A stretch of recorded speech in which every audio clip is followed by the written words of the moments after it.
two puppies out the window. Hello, welcome back to the channel. How are you? I hope you're doing well. I hope you're having a lovely week. Today, I wanted to just sit down and chat. I haven't sat down and chat to the camera in a video for a while. I released a vlog and I feel like everything's either TBR jars or vlogs right now for me, and I just wanted to change that up a little bit. So here we are. So today I thought I would chat to you about all of the books that I want to read in spring. So spring to me starts about the end of March and it runs through April and May. So April and May to me is spring. That is when the nice weather starts. It's when the sun starts coming out. It's when I feel like I'm actually absorbing some sun rays, some vitamins from being outside. It's when you can actually go outside again. I feel just like the winter slog this year has been so incredibly long. I feel like I haven't had time to breathe. Do you know what I mean? Does that make sense to anyone else? I don't know. But I feel like I haven't had any time to breathe whatsoever. So I thought what would be so nice is to build myself a little spring TBR, a little pile of books that I'm just excited to read. So to me, spring feels very whimsical. Spring feels very light romance, but not like romance books that you'd read in the summer. So no Emily Henry. Emily Henry to me is like a summer girly. But I've got some whimsical books. They've all got pastel themes. They're all pinky themed. To me, that just screams spring. So that's where we are. So I'm gonna go through them. I've picked 10, and if you have read any of these or you would like to read any of these, let me know in the comments, because I would love to know if you want to read any of these as well. Okay, so we're starting off with a book that's in the middle of a series that I'm currently reading, and that is The Goal by Elle Kennedy. So I am currently working my way through Elle Kennedy. So I've read The Deal, The Mistake, and The Score. I need to read The Goal. I also want to read, obviously, Briar You, but I've also picked up the series about the kids of these guys, like The Graham Effect and The Charlie Method. So I'm really excited to finally get that way through. And Elle Kennedy, to me, I don't understand why I haven't picked up more Elle Kennedy books already and why I'm not just binging them, because I love the way she writes. It's so gripping. And I didn't know if I was much of a sports romance girly, because I read Icebreaker, didn't hate it. Read Wildfire, Daydream, is that the other one? But I didn't enjoy them, and I found myself kind of stopping in the middle and wanting to just put it down. I just didn't want to pick it up. But these I can smash through. I could probably read this in one day if I sat down for long enough. I just cannot put them down. I didn't like The Score as much as I liked the other ones. It was the first of 3-star book, but The Deal and The Mistake were 4.5. So I'm really excited for this, and I really hope that I enjoy it. So, keeping with the romance vibe, I have a fair few romance books on my list this month. I have a sort of in between hardback and paperback, and also 3 other romance books this month. So the first one I have is A Rivalry of Hearts. So this was on my February TBR jar picks, I think. I never got around to it. Do you know what? Actually, the actual hardback copy, there's something about this that feels so whimsical. It's not the size of a hardback, because, I mean, a hardback is, if I lift this one up, it's smaller than a hardback. But at the same time, I love it. I love the size. It feels durable. This feels durable. This feels like I could take it outside. I don't know too much about this, to be honest, but I know that podcast bestie Molly loved this book. She really loved this book. They say never bargain with the fae. They also say don't get drunk on fae wine. I mean, every fantasy romance girlie could tell you that. Yet romance author Edwina has managed a blunder with both her first visit to the infamous Phelan's. Now she's trapped in a magic-fueled bet she barely remembers with a man she'd be happier to forget. The terms, whoever can bed the most lovers during the month-long dueling book tour wins a coveted publishing contract. Okay, that's a vibe. I did not realise that's what this was about. Okay, I'm pretty buzzed. I'm really glad I've got this on the list now because this looks really, really good. So I'll keep you updated with this. Rest of the romance books, look, listen. I don't take stickers off my books. Everyone hates it. Everyone hates that all of my books still have the bookshop stickers on them, and I just don't take them off.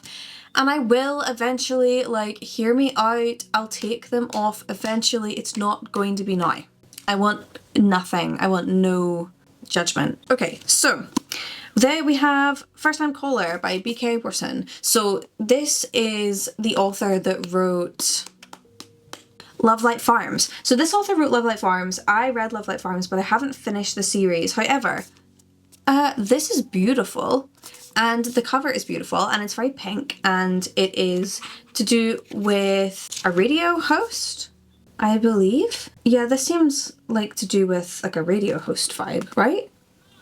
Either way, it looks really good, so I'm gonna pick this up. Then we have another book that bestie Molly purchased for me, and that is A Fragile Enchantment. This is by Alison Saft, and I don't know what this is about. I've just seen very good things about it. A love story for the ages started with intrigue and scandal. This looks like it's about a royal court. Oh, I love things about courts and like queendoms and things. Okay, love it. So I'm going to read this. This looks fantastic. Ugh, kind of hate the cover though. I don't like that it's shiny. Does that bother anyone else? Like, I prefer like maybe the gold lettering to be shiny, but the rest of it not shiny. I feel like shiny books are just a little bit tacky. Also, it's shiny on the front, but not shiny on the back. I don't really get that, but either way, this is on the list. And finishing up with like the romance, we have Keep Me in Your Heart by Monica Murphy.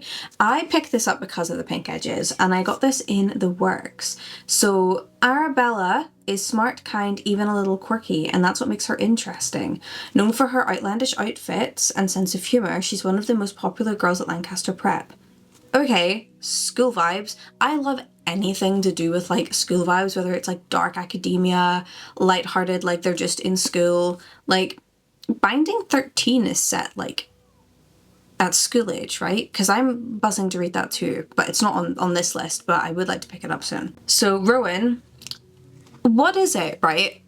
My fiance Alex says this all the time. What is it with like all the main characters in certain books being called Rowan? Like they're everywhere. I'm not mad about it, but they're everywhere. So he's super popular. She gets under his skin. So it's like enemies to lovers vibes. Well, this looks good. So, and it's nice and purpley. I love a pastel theme for spring. Okay, moving swiftly forward, I want to talk about another sort of genre that I thoroughly enjoy, and that is translated fiction. And to me, spring is a lovely time to read translated fiction because it's so whimsical. It's always hard-hitting real life scenarios, but they are so unbelievably whimsical. There's always just little elements of magic through it. I mean, 9 times out of 10 they're about cats, so I've chosen ones that are not about cats this time. So the first one that we have is The Dream Department Store. Is it Dalargut? This one. Can't pronounce this, so apologies to whoever wrote this. This is a Korean #1 bestseller. So day and night, visitors, both human and animal, shuffle in to purchase their latest adventure. Each floor specializes in a specific type of dream. Childhood memories, ice skating, dreams of stardom, your crush, flying dreams are almost always sold out. Dreams of your favorite food can make you feel like you almost taste it. Join Penny, an enthusiastic new hire, as she uncovers the workings of this whimsical world and bonds with a cast of unforgettable characters, including Mrs. Weather, her reliable, confident Baby Nap Rockabye. That's a name. That is a name and a half. A nightmare producer, and Dalargut himself, the flamboyant and genius mastermind behind the store. So this looks so whimsical. Oh my god, I am so excited to pick this up. I am going to keep these books very handy when I do my TBR jar for April, because I would love to pick these up. The second one that we have is this one. So I picked this up in Edinburgh. One of the first ever times I went to Edinburgh, when I moved here. And that must have been a year ago around this time, like 2024, my god, I keep forgetting we're in 2025. But this is called Catfish Rolling, and the cover, I couldn't decide whether I wanted the hardback or the paperback because I had both, but then I just got this to save space and I love it. So there's a catfish under the island of Japan and Sora hates it. The catfish rolling caused an earthquake so powerful that it cracked time. It destroyed her home and took her mother. Now she and her scientist father live close to the zones, wild, abandoned, dangerous places. Here time distorts, memories fracture, and shadows, a glimmer of things not entirely human, linger. After her father goes missing too, she has no choice but to venture into these forbidden spaces to find him, her mother, and perhaps even the catfish herself. This looks so good. So a lot of translated fiction tends to be, I actually don't even know if this is translated fiction. This might just be fiction. It's giving translated fiction, but it could just be normal fiction, I'm not gonna lie. Shall we look? Oh, it's got like Japanese myths and things in it. Oh, but it's first published in the UK, so it's not translated, but it does have similar like Japanese sort of fiction and myths vibe. Okay, love that. I'm so excited to read that. And the last one that we have, this one I believe is translated fiction, and this is Watermoon. So I have wanted to read this for ages. I actually am really worried now that this is not also translated fiction. It's also upside down. Oh no, I don't think this is translated fiction either. I think it's just like similar whimsical vibes, but it's not translated fiction. Well, also it's upside down, so I need to fix the dust jacket. But this is Watermoon, and I have wanted to pick this up for a while because it just looks so whimsical and beautiful. So the story for this one, on a back street in Tokyo lies a pawn shop, but not everyone can find it. Most will see only a cozy ramen restaurant, and the chosen ones, those who are lost, will find a place to pawn their life's choices and deepest regrets. Hannah wakes on her first morning as its new owner to find the pawn shop ransacked, the shop's most precious acquisition stolen, and her father missing. And then into the shop stumbles a charming stranger, quite unlike other customers, for he offers help instead of seeking it. Together they must journey through to a mystical world to find her father and the stolen choice. Through rain puddles, hitching rides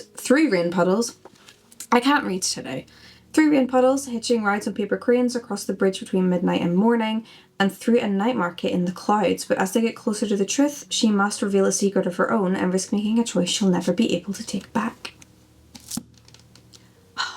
I just think these are the most whimsical choices that I could be making for spring. Spring to me is all about subtle, otherworldly magic, but not fantasy. So I hope that makes sense to anyone else watching this. But let's move on to the last two books, and we have some really beautiful fairy loot covers. How stunning are these? So I am extremely lucky that I have been accepted this year for my fairy loot subscription. I now have all three. So I have the young adult, and the romantasy. I got the young adult and the adult in February, and then in March I got accepted for the romantasy one as well. So my first one is coming this month. I'm so excited, but I have been on the waiting list for such a long time, and I just have always been in awe of fairy loot, and now that I have like a full-time job and full-time wages, I can finally get what I wanted, which is a fairy loot subscription. So the first one I got in a most recent box, and this is The Rose Bargain by Sasha Peyton Smith. So this is about a fairy bargain, and it's a romantasy, I believe. So again, it's all about like society and court, and it gives Bridgerton vibes, I definitely think. Between this one's about a court as well. I'm pretty sure this one's got court vibes. Like, I am slamming out the whimsical vibe. Also, wait till you see the front of this. Look at this. Is this not one of the most beautiful covers? Like, under the dust jacket. that you've ever seen. I am in so much awe. It's beautiful, and I am really, really, really excited. Right, okay, on to the last one, because this video is like 20 minutes already, and by the time I cut this down, I'm hoping it's going to be like 15. But this is a copy of a Fairy Loot book that I did not get. This was given to me by my friend Olivia, because she also has Fairy Loot subscriptions, and she donated this to a little library that she keeps at the coffee shop where she works in, and this was in there, so she kept it for me because I saw it on the Instagram story and was like, I need that. So this is The Courting of Bristol Keats. I actually really don't know too much about this, except for the fact that it's very highly rated. So this is about making deals with fate as well. Oh, so her name is Bristol. That's so exciting. This is very, like, everything's very Bridgerton vibes for me this month. It's like all about, you know, courts and society, and what sort of mood am I in? It's either some sort of like Japanese mythy translated style fiction, or like courts and fae and corsets and things like that. So this is the last book that I want to pick up this month. It's huge though, so it's gonna take me, oh, actually it's not that long. How many pages is this? Like about 600, 500 and something? About 550 pages. So this will take me probably a week to read this one. I try to aim at the moment to read about 100 pages a day, and it can be quite difficult to read 100 pages a day, but I'm smashing it. So this will take about 5 days, 6 days at the most to read. But that is that. Well, I really hope that you enjoyed this super short, chatty video. I definitely will be back very shortly with some longer style content again, but I just wanted to sit down and I just wanted to chat and just have a nice little time. Just have a good time together, I guess. So thank you so much for watching. If you've read or want to read any of these books, please leave a comment. And if you don't know what to comment, comment any flower emoji, like the daisy or the little pink one, because we are coming into spring. The flowers are going to be out soon. I'm looking at my window. It's miserable outside right now, but it is coming. Spring is coming. The better weather is coming. And I am just so excited for that time. So I will catch you all in another video. Thank you so much for coming along. Please subscribe if you want to hear more from me, because we have such a fun time over here. I am building the cutest little community. Thank you so much. Bye!